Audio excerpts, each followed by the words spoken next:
if you want to go for greater durability or, make it long standing, are there properties that you have to sacrifice? I'm just wondering, like, for extreme environments or just designing for, let's say, designing for earthquake resistance, is there sometimes a sacrifice for durability in that regard or no?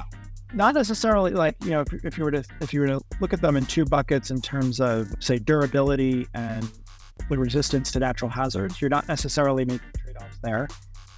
You can get good mechanical performance while also getting really good environmental conditioning, and oftentimes they go hand in hand. Effectively, as you get sort of denser microstructure, you wind up having improved properties on both ends. We definitely do.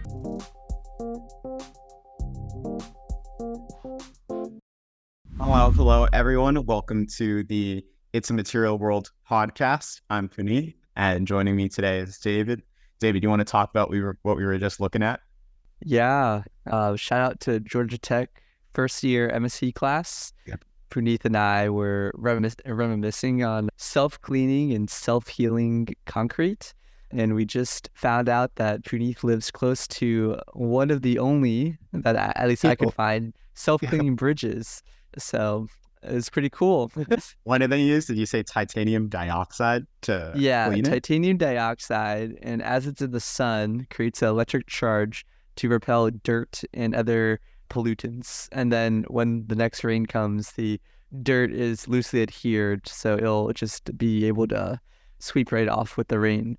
Interesting. Wow. And yeah, it's right close to home here in the Twin Cities. So it was cool when we were looking at it to see, it's on I-35 West. I've taken that interstate, that highway so many times. So yeah, and basically our topic of discussion today was all things concrete. Specifically, we talked about like earthquake resistance and designing for that, but concrete can be used in a number of applications. It's used widely around the world as well. And David, maybe you being in California, it's more on top of mind, but I just wanted to hear your perspective and maybe some highlights or favorite parts of the episode with regards to earthquake resistance, concrete, etc. Well, I've actually been in California for, I don't know, roughly 2 years. I haven't had an earthquake yet. I wouldn't know. But yeah, no, I think my favorite part of the episode was definitely the idea of what can make stronger concrete, especially underneath high loads like during an earthquake. And so he's working on a material system of like nano/microfibers, which are steel-based fibers that are interwoven in a random dispersion within the concrete. And so what it does is it doesn't stop cracking, it just limits cracking to very small areas. And so basically he was saying that it allows the material to crack in a way to make it more compliant. So I thought that was a very interesting way to create a more resilient concrete, especially because it's so brittle. Yeah.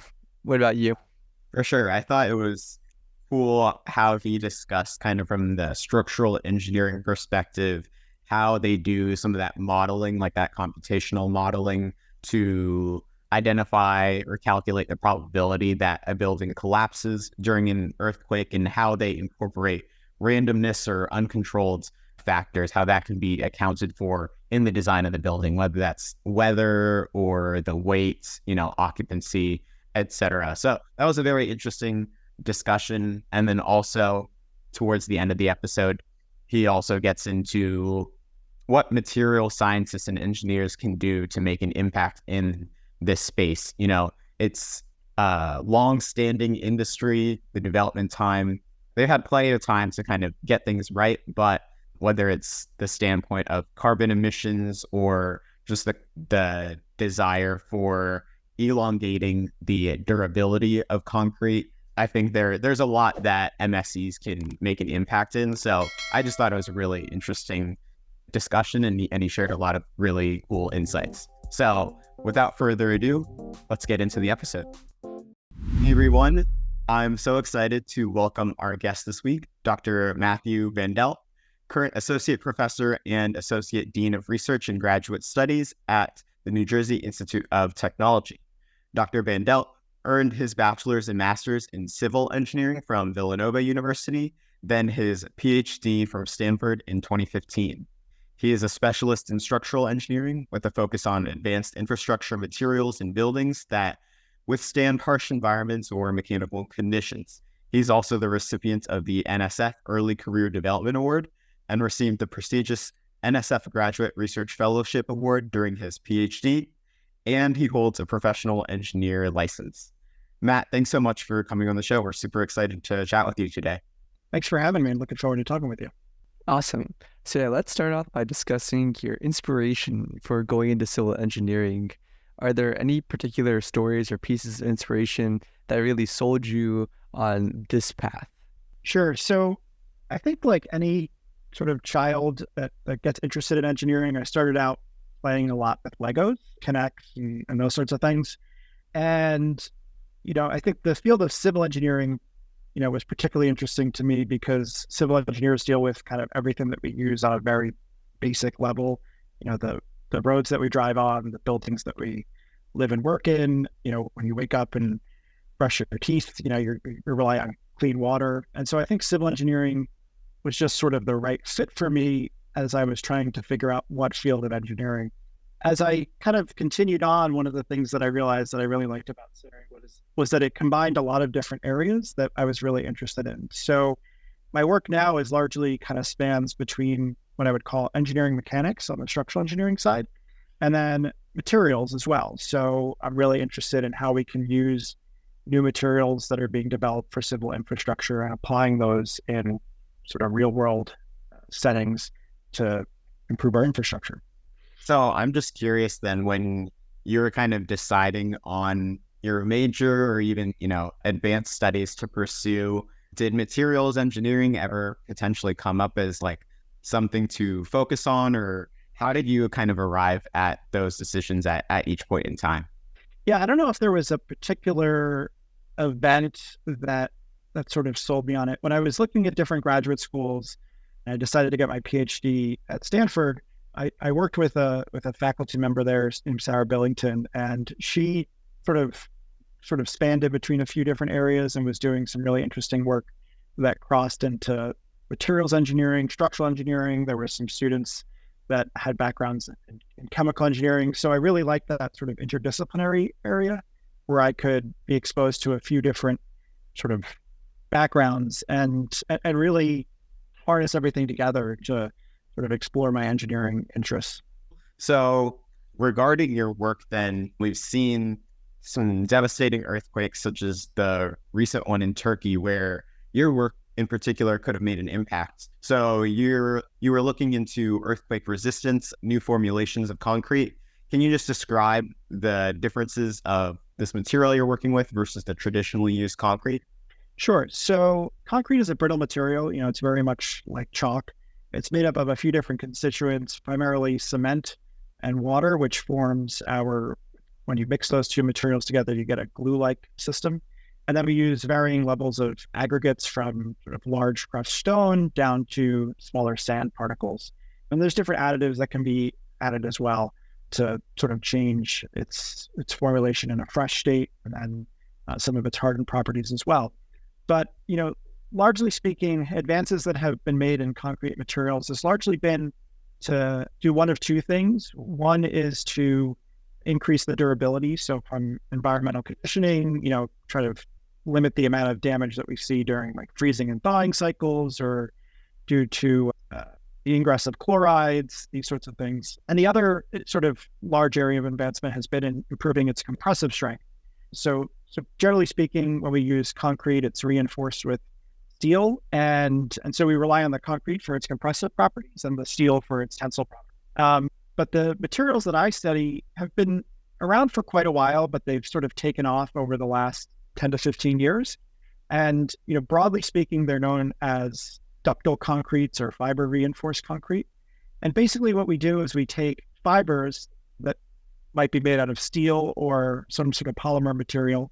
Those fibers are anywhere on the order of magnitude of, say, 1/2 inch to 2 inches, depending on the fibers that you might use. And typically we use about 2% by volume. And there's been a lot of work on the materials engineering side to develop formulations of these concrete systems that have really excellent tensile properties. such that when a crack forms in a concrete system, with these fiber reinforced concretes, the cracks stay really tight and narrow. And so what you can sort of imagine is as these cracks develop in the system, the fibers pick up the load that typically we would rely on large rebars to take on. These fiber reinforced concretes, by having this ability to restrain damage, we can really sort of offer new ways to design materials to resist different types of loading. So earthquakes, being a predominant one where even though the annual risk is relatively low, when the earthquake comes, it causes significant damage to our infrastructure and to our building stock. And so by using these new fiber reinforced materials in a whole building system or a whole bridge system, we have the potential to really limit damage, get people back into buildings or back over the highway system, and really improve our recovery time and resilience.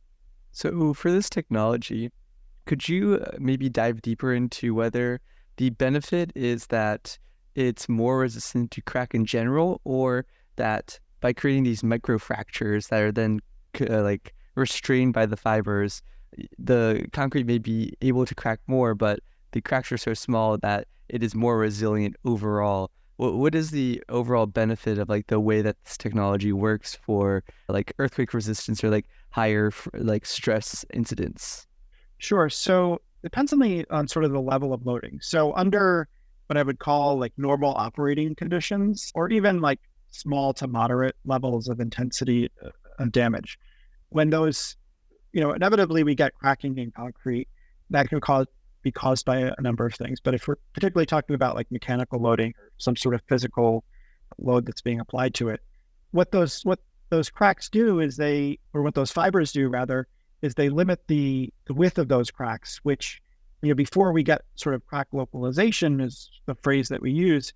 What that ultimately does is it allows the concrete and the rebar, we will still use rebar, all intents and purposes in most structural settings, but it allows them to deform compatibly much better. And so it sort of gives us a more uniform pattern of damage, a more uniform distribution of stresses and strains. And so those are some of the main benefits to having this multiple cracking that occurs. From your work or from your studies, are there any kind of quantifiable results that you can share with us in terms of that, the traditionally used concrete versus, this fiber reinforced material in terms of earthquake resistance or compressive stresses, any of those material properties that you just mentioned? Yeah. So if I were to think of so this podcast is geared towards people who are, have the material science and engineering background. So we're familiar with stresses and strains. Concrete, maybe has a tensile strength of, traditional concrete might have a tensile strength of 400 to 600 PSI. So it's relatively small in comparison to its compressive strength, which is on the order of magnitude of, say, 5, 6, 7,000 PSI. So it's, roughly a factor of 10 difference between compression and tension.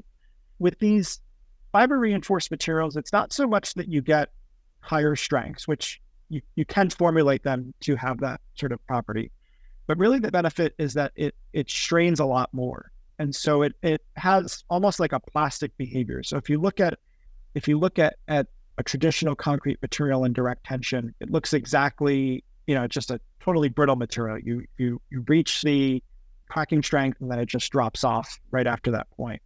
With these fiber reinforced concretes, you might get, say, 100 to 1,000 times more, strain capacity. And so it almost behaves, it's not quite as ductile, it's not as ductile as steel, but we can get to sort of the same levels of strain that we would expect to see in our steel reinforcement under sort of service or even above service levels. And so that allows us to really take advantage of the material to a much higher degree than we would otherwise. So now maybe going back around to the earthquake resistance, as a civil engineer, maybe how can we calculate the probability that a building will collapse?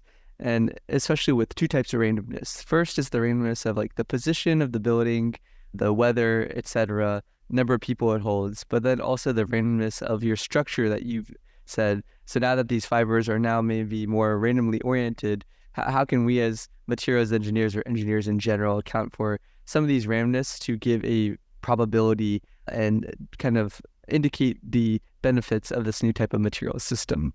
Sure. So in the field of structural engineering, we use a range of different computational models, that basically build on finite element methods and these sorts of things. And effectively what we do is we make a model of a building frame in sort of simplified terms. And what we do is we apply a ground motion recording, which basically, so there's an earthquake that occurs. There are sensors that record the acceleration over time that goes with that. And effectively what we do is we take that ground motion recording and we apply it to our computer model. And we have lots of records of these, going back decades and also in different locations in the world, right? So what you might see, say in Alaska, it might be a different ground shaking than what you might see in Southern California or in Oklahoma or something like that. And basically what we can do is take these ground motions, apply them to our computer model, and we can look at ground motions at different levels of intensity. So we can apply a smaller magnitude earthquake up to a much larger magnitude earthquake in our computer model. And what we basically do is we do this a number of times, hundreds or thousands of times, at different levels of intensity. And what we sort of watch is how many of our buildings collapse in our computer simulations. And so, maybe at a particular level of intensity, the Northridge earthquake causes, one collapse out of 100. Or let me rephrase that. So maybe what we do is we look at the 1994 Northridge earthquake, and that causes no collapses at a particular intensity. But the 1989 Loma Prieta earthquake causes a collapse, right, in our computer model. And so what we do is we basically count up the number of collapses we see at each intensity relative to the number that don't collapse. And so what that gives us is sort of a look at, from small levels of intensity up to very large levels of intensity, what's the percentage or what's the probability that we might see a collapse in our structure. So we combine sort of the computational tools that we develop in combination with past earthquake recordings to sort of pick up on how many buildings might collapse. Now, in terms of randomness, we have two ways to simulate randomness. One is we look at sort of the randomness on the ground motion side. So that's rephrasing back to your question, it might deal a little bit more with the environment that we're particularly looking at. In this case, we're really thinking of like the actual attenuation of the ground motion waves as they hit our building. And then the other way that we can think about randomness is the randomness in our materials, the randomness in our computational models. And so what we can do is sort of simulate those structures with different input parameters to say, okay, if this is the range of material properties that I might expect, how does that influence the probability of collapse or the resilience that we have of a building? I would love to now dive into the scope in which concrete is used around the world. Obviously, it's just used widely, but I wanted to see if you can just provide context in terms of like volume and what that also means from the global carbon emissions standpoint, since just in general, sustainability has been a topic of conversation for us as well as just so many people around the world. Yeah, so you're right. Concrete's used a lot. We use it more than any material other than water. So like in terms of volume of material, concrete, we produce a lot of it. In certain parts of the world, we can only build with certain materials, right? And the nice thing about concrete is it can largely be made with local materials. So you don't have to ship things from certain parts of the world, from halfway around the world to get there.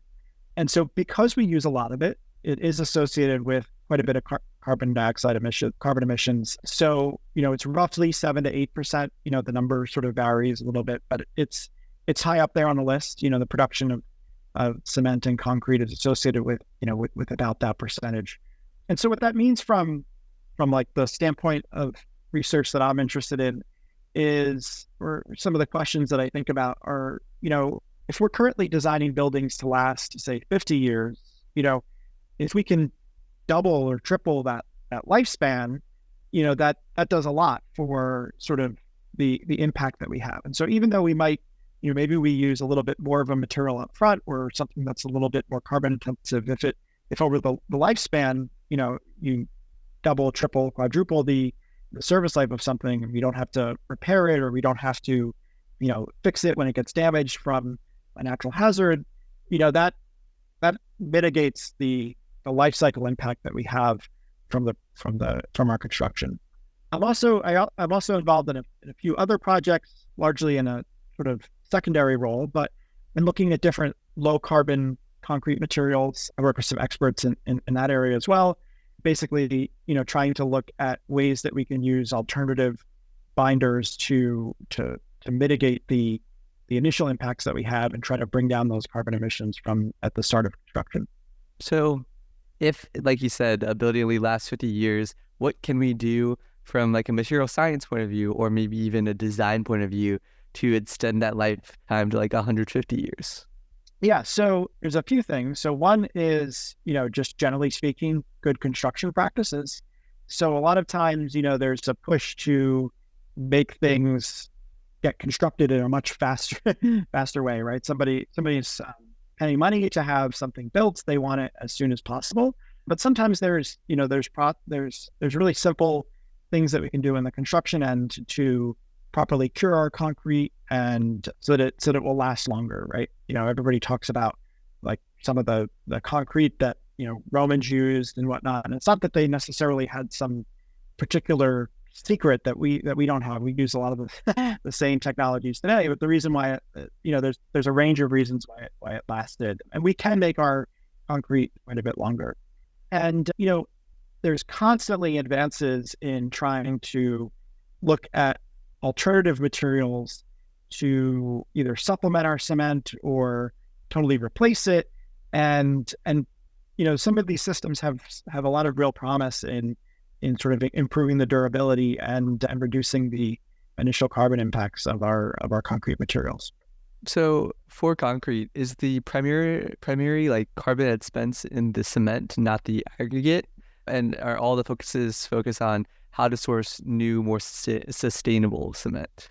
Yeah. I don't know the number off the top of my head just because I'm a little bit more secondarily involved with some of this stuff, and it's not totally my expertise. But yes, it's vast majority is associated with the production of cement, because it's a very heat intensive process to produce that. And it also, when you make cement, the chemical process naturally emits carbon, results in carbon emissions. We do look, aggregates is another important area, just because it occupies a large volume of our concrete.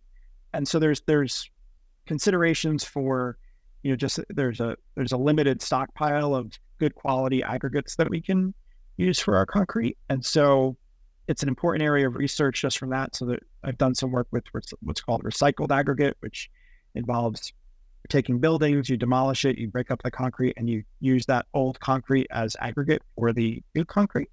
And so that's definitely an interesting area. But it's largely, if you're talking particularly about carbon emissions, rather, it's largely the production of cement. So when it comes to material selection, there's sometimes like a give and take when you're trying to identify the appropriate properties. Sometimes you're sacrificing something else. I'm wondering if that's the case here when you're talking about, the aggregates or the additives. If you want to go for greater durability or, make it long-standing, are there properties that you have to sacrifice? I'm just wondering, like, for extreme environments or just designing for, let's say, designing for earthquake resistance, is there sometimes a sacrifice for durability in that regard, or no? Not necessarily. Like, if you were to look at them in two buckets in terms of, say, durability and the resistance to natural hazards, you're not necessarily making trade-offs there. You can get good mechanical performance while also getting really good environmental conditioning, and oftentimes they go hand in hand. Effectively, as you get sort of denser microstructure, you wind up having improved properties on both ends. We definitely do sort of tailor our concrete formulations based on the use case that we consider, right? So the concrete that's used on the sidewalk outside of your home is not going to be the same type of material that's going to be used to build, the next, tall building in Chicago or whatever it might be. And so we definitely look at the use cases. One of the things that that often happens in the construction industry is, people are like in most industries, contractors are afraid of being sued, right? So they don't want to pour a lot of concrete and then it won't hit its, say, specified strength or specified durability properties. And so what they wind up doing is they add way too much, cementitious material. And so, so that influences things quite a bit, so we sort of overuse, or it's sort of overbuilt in comparison to what it actually needs to be. And so I think, one of the big fields of research is, just as we use some of these new materials, just really quantify not necessarily lower limits, but upper limits as well, upper limits on sort of the properties that we specify, such that we're taking advantage of the materials as best as we can. Like that. So I know, and previously you've been talked about the importance of construction best practices almost. And so I was just wondering, are there standards in place, that like contractors can follow, or what does that look like? Because I know you were talking about like upper specification limits versus, a minimum for construction. Is there any standards to follow, or is that kind of just left up to the discretion of the contractor in the specific projects? Yeah, so I think historically building codes have largely been written in such a way that says, the strength shall be at least X. The compressive strength shall be at least X. And I think there is definitely a push in the industry to develop things that we call more performance-based. And so what we're trying to do is make things more in a range, more to meet a targeted set of performance metrics rather than specifying, like detailed formulation or whatever it might be. And so I think, it's sort of a little bit more gradual process. And I think, it's one of these industries that is a little bit slower in moving to new technologies, and that's okay, but I think, the industry is moving more towards sort of bounding the problem a little bit better. Gotcha. So in the next 5 to 10 years, what do you think we can expect in terms of maybe what you just talked about on being able to set better limits, but also what impact or new novelty do you envision new material systems on the concrete industry? Yeah, so if you look at the Federal Highway Administration has some information on one of the materials that I study. It's called ultra high performance. It's one of these fiber reinforced systems, and on their website they have basically a data set that shows different bridges that have been constructed with this material over the last roughly 15 years. And if you were to plot that, the number of bridges constructed with these materials over time, what you would see is an exponential growth curve. It's growing at a rapid pace. Each time I go to a conference associated with sort of these materials, there seem to be more and more people attend these things. It's sort of getting more widely adopted. And so what I think you'll see is some of these new concrete materials being used, not necessarily to construct every single bridge or building, or even within a structure that's using them throughout the whole structure. What I think you'll see is them being used in really particular areas where we traditionally have damage that occurs, whether it be due to natural hazards or due to just environmental conditioning.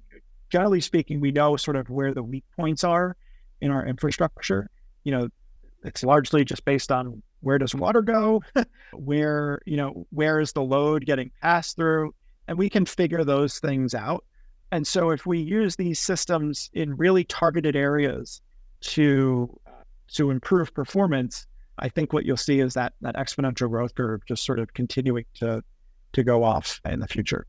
So let's now kind of just wrap this discussion up by bringing it to how materials engineers can make an impact, since this is an MSE themed podcast. From your perspective, where do you think material scientists and engineers fit in the future of this concrete innovation and just this desire for constant improvement? And how can like a current material science student position themselves to make an impact and enter the concrete industry as a whole, and yeah, just kind of continue to make innovations in this space? Yeah. So even though concrete's been around for a very long time, it's from like, if you're to think about the knowledge base of what we have, there's still a lot to be explored. And so as advances are made in other areas of material science and engineering, sort of for those who work in that industry to figure out, is there a way that I could take a technology that I'm using in a totally different application and see, how can I potentially use it in concrete? And so, there's other areas. So for example, there are these nanofibers that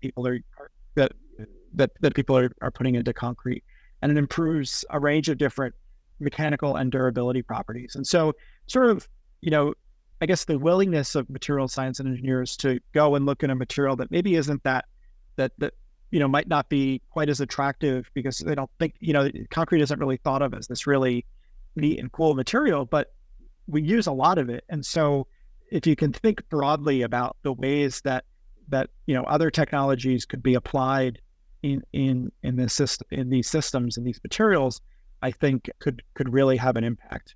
And then as it relates to students, I think, if you were to take if you're a material science and engineering student, take a class in civil engineering where you learn about concrete materials, or try to get a little exposure to it in one form or another. And you'll find it's a really fascinating material, and, your work can have a large impact just because of how much we use of it. Well, before I let you go, this just came up because you mentioned it, but David and I, in like one of our first MSE classes, I think we read something about self-healing concrete. I guess, bacteria potentially. I forget, but I was just wondering if that's ever something that you looked into, and just generally would love to hear your perspective on concrete. Yeah, I honestly don't know that much about it. There's a few different ways. I know that there's a few different ways for concrete to self-heal, one of which is using bacteria. Some of the challenges with bacteria is it's a very high pH environment, concrete. And so having the bacteria being able to thrive in those high pH environments can be a little difficult. There's other areas where basically, so like if you can keep crack widths really small, for example, using these fiber-reinforced systems, there may be some unhydrated cement particles that can rehydrate, or can get hydrated, I should say, and close those cracks and stuff like that. So it's definitely a really interesting area. I'm not an expert in it, so I don't want to comment probably beyond that, but yeah, it's, totally interesting, 100%. Yeah. Actually, the second one we heard about was self-cleaning concrete, where they were using a titanium oxide-based system where the titanium would act as a self-cleaner for dirt. Is that a thing, or is that still maybe not super used in today's society? I honestly don't. That's the first time I'm hearing that, so I'm just not. Yeah. Okay. Awesome. Well, thank you so much, Matt, for joining us today. It was a pleasure hearing about your work and your perspective and insights into the concrete industry. Yeah, thank you so much. Great. Thank you, guys. As a materials engineer, we can make an impact in nearly every single industry. But with that versatility comes a lot of different options to choose from. So if you have no idea which industry or position is right for you, believe me, you're not alone. I've been there, done that. But just for a moment, imagine narrowing down your ideal role and company by the end of this week. Imagine being able to secure your dream job offer without having to apply to hundreds of job openings. Our online course, MSE Academy, includes video testimonials, resumes, interview prep, and mentorship from materials engineers who have been in your shoes. We also connect our members with companies and industry professionals in our expansive network to help accelerate your job search as much as possible. To learn more and get started, simply click the link in the description below. And if you enroll within the next 24 hours, we'll add 3 bonus career development resources. I hope to see you there.